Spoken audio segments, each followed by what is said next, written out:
Nkulunkulu wami, ngenzeni? Why njalo ngihlala ngestuck?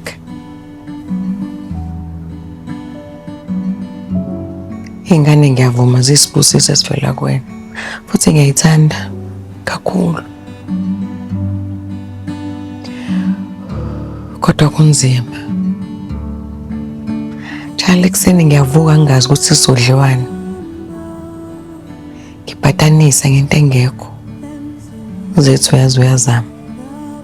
Kakhulu futhi. Kodwa kwanele. Ngiyaphuma every day. Ngizama ukuphanda. Ngizama ukuthi ngisemamise leli khaya.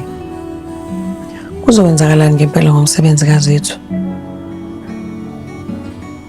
Bazothini mangabe bethola ukuthi uZethu uyithwele? Bazothi uyinkinga? Bazothi umthwalo? Khona baba lengane uphi? Ubani? Ngeke kodwa naye sabaleka enze into eyenziwa ubaba wey'ngane zathokozile. Nale enziwa ubaba wabo kumina. Amshiye. Oh Nkosi kuningi manje sekukhona nenye futhi ingane.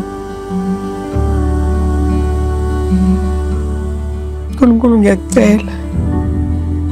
Ngicela ungiphendule. Ngeke ngisakwazi. Kuningi.